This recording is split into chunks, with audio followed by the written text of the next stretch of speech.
ये कहानी एक पिज्जा डिलीवरी बॉय के साथ हुई एक सच्ची घटना पर आधारित है। ये घटना जॉन के साथ तब हुई जब वो अपने कॉलेज के दिनों में एक छोटी सी पिज्जा शॉप में पार्ट टाइम जॉब करता था। एक रात करीब 1 बजे जब जॉन अपनी शिफ्ट खत्म करके घर के लिए निकलने ही वाला था, तब अचानक ही पिज्जा शॉप का फोन बजा। जॉन ने फोन उठाया तो कोई आदमी बहुत ही सहमी आवाज में ऑर्डर दे रहा था। पहले तो जॉन ने ऑर्डर लेने से मना करने का सोचा, क्योंकि पिज्जा शॉप का क्लोजिंग टाइम ऑलरेडी हो चुका था। मगर जब उस आदमी ने 4 लार्ज साइज पिज्जा ऑर्डर किए तो जॉन ने ऑर्डर ले लिया, क्योंकि अक्सर बड़े ऑर्डर पर एक अच्छी खासी टिप भी मिलती थी और जॉन को पैसों की जरूरत भी थी। जॉन जल्द से जल्द पिज्जा लेकर डिलीवरी करने निकल पड़ा। डिलीवरी एड्रेस उस पिज्जा शॉप से काफी दूर शहर के आउटस्कर्ट्स में था। देर रात हो चुकी थी और वो रास्ता भी काफी सुनसान था।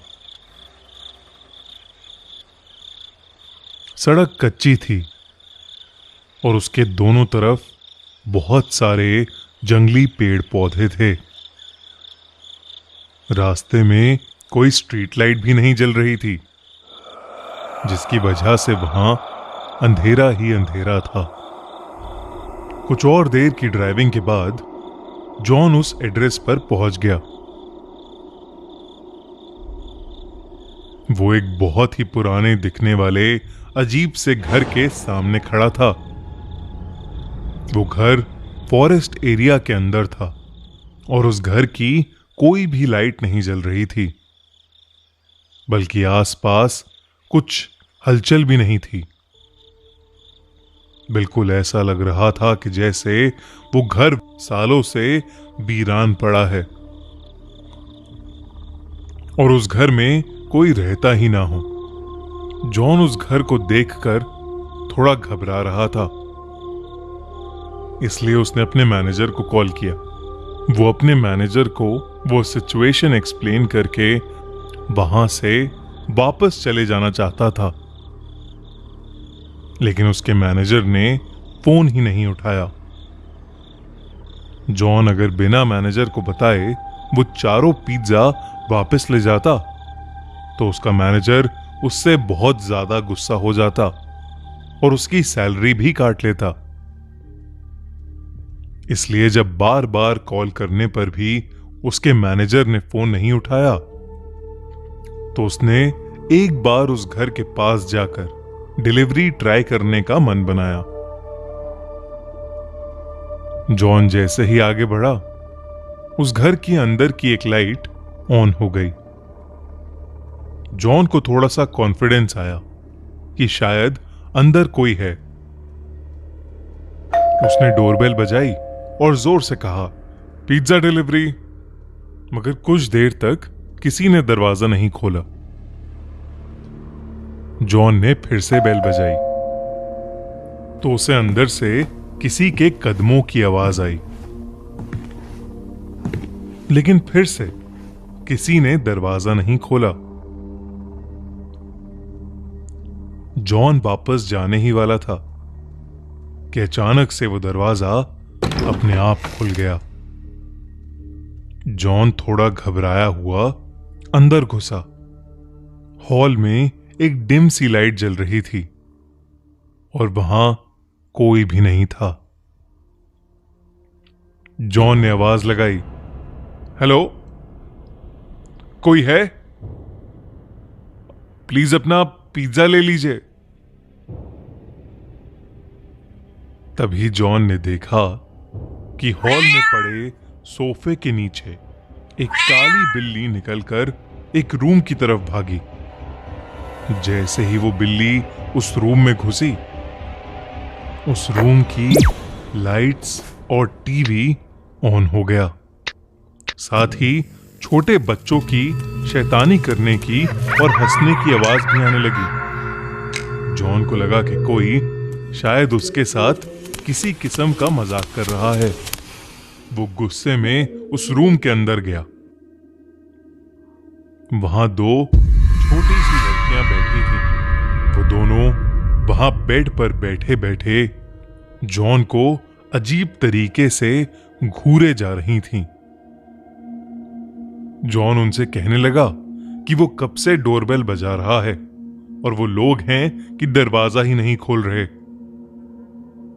जॉन उन पर गुस्सा कर रहा था, लेकिन वो दोनों फिर भी वहीं बैठी बिना कुछ बोले बस जॉन को घूरे जा रही थीं। जॉन ने फिर कहा, मैं पिज्जा देने आया हूं। तुम्हारे घर में कोई बड़ा है जिससे मैं पेमेंट ले सकूं?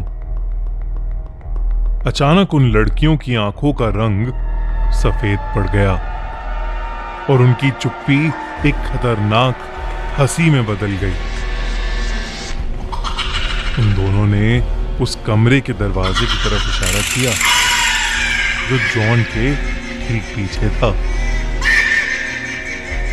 जॉन पीछे पलटा तो वो घबरा उठा। उसके हाथ से चारों पिज्जा के डब्बे नीचे गिर पड़े क्योंकि उसके ठीक सामने एक भयानक औरत का साया खड़ा था।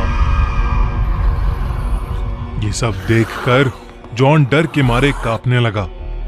वो जैसे तैसे अपनी बाइक की तरफ भागा और वहां से निकल गया। उस औरत का साया और वो दो लड़कियां उस घर के दरवाजे पर खड़े हुए उसे जाते देख रहे थे। जॉन अभी कुछ ही दूर पहुंचा था कि उसे फील हुआ कि उसकी बाइक खराब हो रही है। एकदम से बाइक के घिसटने की आवाज आने लगी और बाइक बंद पड़ गई। सहमा हुआ जॉन बाहर निकला और उसने देखा कि उसकी बाइक का टायर पंक्चर था। उसने डर के मारे पुलिस को फोन मिलाया और जल्द से जल्द मदद मांगी। वो आसपास देखने लगा और अचानक ही उसकी नजर बाइक के रियर व्यू मिरर पर पड़ी, जिसे देखकर उसके पैरों तले जमीन खिसक गई। बाइक के पीछे उस औरत का साया और वो दो बच्ची खड़ी थीं। वो तीनों धीरे धीरे जॉन की तरफ जा रहे थे। जॉन हड़बड़ा के बाइक वहीं छोड़कर जंगल की तरफ दौड़ने लगा। दौड़ते दौड़ते वो बहुत थक गया और एक बड़े से पेड़ के पीछे जाकर छुप गया। वो बस अपनी जान के लिए दुआएं मांगने लगा कि कुछ ही देर में उसे दूर से पुलिस सायरन की आवाज आई और उसने अपनी बची हुई हिम्मत लगाकर अपनी बाइक के पास वापस दौड़ना शुरू कर दिया। वो वापस अपनी बाइक तक पहुंचा तो उसने देखा कि पुलिस उसकी बाइक की इन्वेस्टिगेशन कर रही थी। उसने पुलिस को सब कुछ बताया और उन्हें उस घर तक ले गया। पुलिस ने उस घर के अंदर जाकर जांच पड़ताल की, लेकिन उन्हें एक जंगली बिल्ली के अलावा उस घर में कोई नहीं मिला। अगली सुबह जॉन को यह पता चला कि वो घर पिछले 3 सालों से खाली पड़ा है और तो और 3 साल पहले उस घर में एक औरत और उसकी 2 छोटी बेटियां रहती थीं, जिनका एक रोज अचानक मर्डर हो गया था। ये जानकर जॉन के होश उड़ गए। उसे समझ आ गया कि उस दिन जिन लोगों को उसने देखा था वो उस औरत और उसकी छोटी बच्चियों की आत्मा ही थी, जो शायद आज भी उस घर में कैद है। मगर उसे कभी यह समझ नहीं आया कि वो फोन आखिर किसने किया था। इस हादसे के बाद जॉन ने पिज्जा डिलीवरी की नौकरी छोड़ दी, लेकिन वो जब भी वो हादसा याद करता है तो बुरी तरह कांप उठता है।